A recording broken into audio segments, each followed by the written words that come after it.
Tonight on an all-new 2020, that major American university, FSU, famous for Seminole football, now famous for a brazen murder. He's inside the car. He's got blood all over his head. The mysterious killing of a prominent law professor. Murdered in a bizarre mystery. Dan Markel, father, husband, criminal law expert, staked out and gunned down in his garage. Okay, is there a killer on the loose? Tonight, 2020, right there as the case reaches a major new turning point. There was definitely a sense like no one was ever going to catch these guys. Surveillance video of a mysterious green Prius hunting the victim. The people who were there right at the time of the murder. The police tapes of his ex-wife in a bitter divorce. My ex-husband caused me a lot of grief.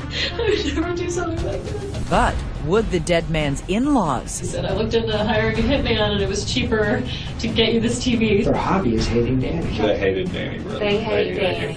Tonight, the play-by-play investigation connecting low-life hoods, Allegedly murdering a law professor. high-life dentists, I am a periodontist. and the hidden camera undercover sting never before seen. Listen. Scary. No, don't be scared. Murdering over a divorce dispute? What's a good reason to commit murder? If this was a Coen Brothers movie, that would be an unbelievable plot. In-laws and outlaws. Good evening. I'm David Muir. And I'm Elizabeth Vargas. Right here tonight, what police say could be a game changer in a shocking murder investigation. The gunning down of a father and prominent FSU professor. A murder as twisted as anything he might have taught in one of his very own criminal law classes. This is all happening right now with the trial just weeks away, the clock ticking for police to close the net around other possible suspects. And you will see it all right here tonight. The new surveillance video and 2020's own confrontation with a key suspect just in the last 24 hours. We're now sorting out the outlaws from the in-laws. And here's Matt Gutman. The last morning of Professor Dan Markel's life is a glorious Sunshine State Friday. At about 9 a.m., he leaves his Tallahassee home beside the trees dripping with Spanish moss with his two kids in the back seat of his Honda Accord. Takes his children, two young boys, to the creative preschool on Tharp Street, drops them off. He drives about another 15 minutes to Premier Gym, sort of on the north side of town. 11 a.m. After his workout, Markel drives back home and is headed up the driveway when his cell phone rings. Markel starts a conversation, one he will never finish. He tells the man on the phone, oh, hold on, there's someone unfamiliar in my driveway. And as the man is on the phone, he hears some exchange, then he hears a muffle, a sound, a grunt. He never hears Dan Markel again. Somebody had walked up to Markel and shot him twice in the head. This was something really strange and was going to be a really big story. If Markel's life flashed before his eyes on that hot Florida morning, it might have looked something like this.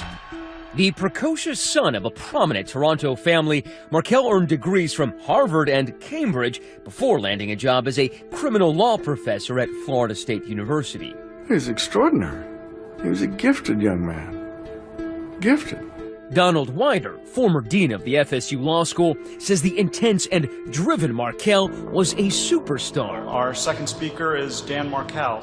A renowned scholar who commanded attention at prestigious legal seminars around the country. But the sentencing issue is distinct from the criminalization question. In the classroom, Markel was regarded as a tough but fair taskmaster. Dan was demanding of himself and of others. He was always exhorting people to do their best, to think independently, to think critically. And hopefully this will provoke some conversation. Thanks. Markel also found success on the domestic front when he met a University of Miami law student 7 years his junior named Wendy Adelson. Adelson was raised among the soaring palm trees and beaches of sunny South Florida. Her well-heeled family operated a lucrative dentistry clinic named the Adelson Institute near Fort Lauderdale. Her father, Harvey, and brother, Charlie, I am a periodontist owner, handled the drilling and filling, and her mother, Donna, coordinated patient care. Attorney Michael Weinstein has known the family since childhood. Harvey opened up his dental practice 40 years ago in Tamarack, Florida, and he's been a pillar of the dental community doing a great job for patients for the past 40 years. Tell me about Wendy. What is she like? Wendy is an incredibly bright, incredibly intelligent individual. While Wendy Adelson was a serious and committed law student, her best friend, Tova Walsh, says she was more free-spirited and quirky than her straight-laced boyfriend. Welcome to The Weakest Link. Wendy. Once appearing on that old quiz show, The Weakest Link. When I was little, I wanted to be a giraffe. Is there anything else you've ever dreamed of? Well, I was in the circus for a while as a contortionist. Wendy is just, fun and full of joy. She's a lovely person who has just boundless enthusiasm and energy and sense of humor. After a whirlwind courtship, Markel and Adelson announced their February 2006 wedding in the New York Times. Friends and family gathered at this synagogue in Boca Raton, Florida, for the ceremony. It was a beautiful and very elegant affair. Wendy looked gorgeous.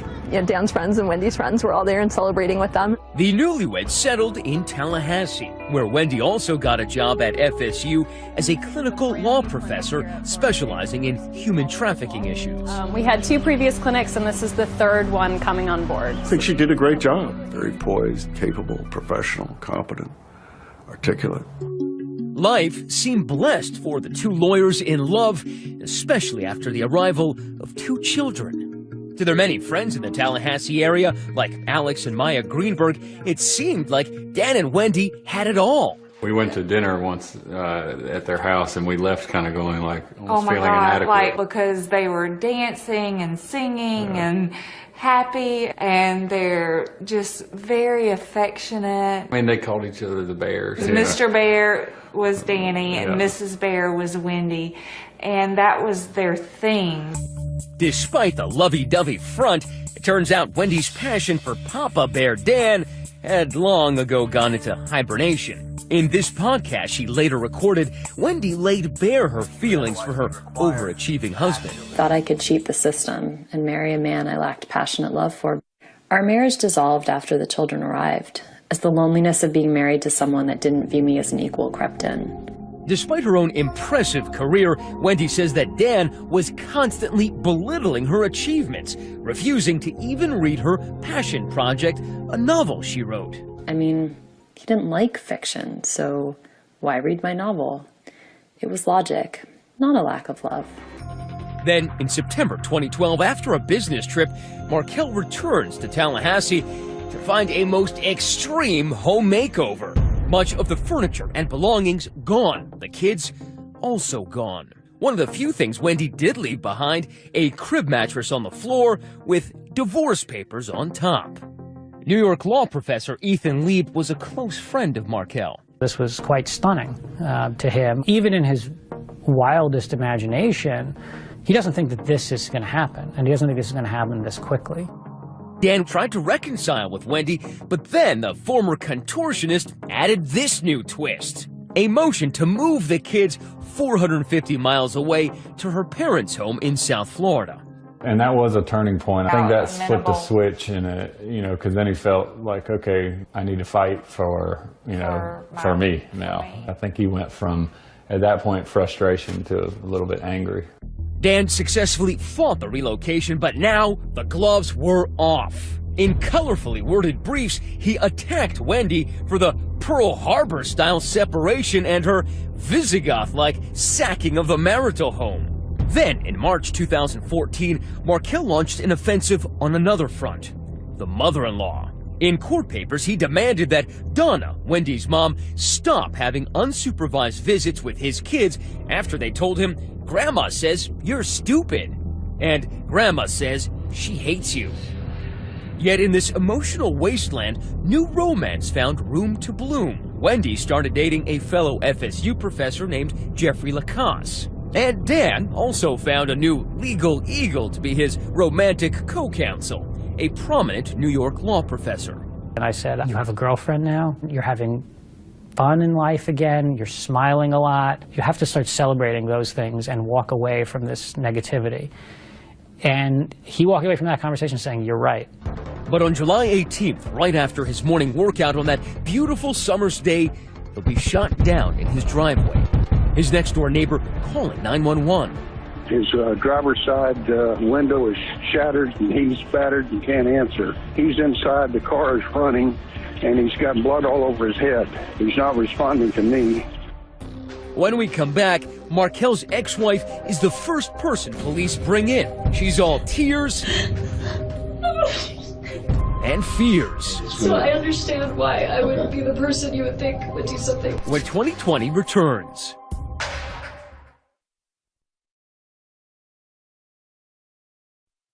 The mysterious killing of a prominent law professor, murdered execution style, shot and killed inside his home. Even by Florida standards, the shooting of law professor Dan Markel is a shocker, a brazen assassination that has residents of his prosperous Tallahassee neighborhood quaking in their tasseled loafers. It's absolutely not the kind of neighborhood where you would ever see something like this happening on 11 a.m. on a Friday morning. The scene on Trescott Drive, grisly.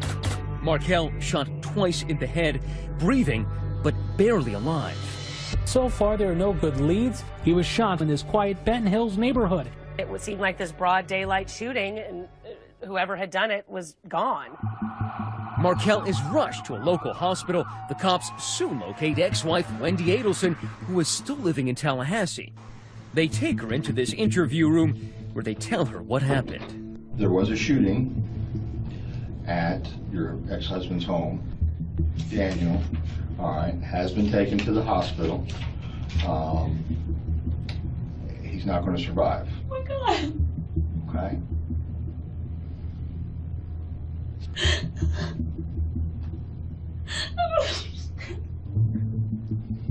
What happened? As the initial shock subsides, her thoughts turn to their children. Which really scares me because it means there's someone out there that's willing to do this to him, and I'm scared for the kids. Maybe she should be scared for herself. Cops take a hard look at her as a possible suspect. She is the ex-wife, after all. Snapping a photo, swabbing her hands for evidence of gunshot residue. Can I have your phone now? Taking her cell phone, turning her minivan inside out. My ex-husband caused me a lot of grief. I would never do something like this. I know.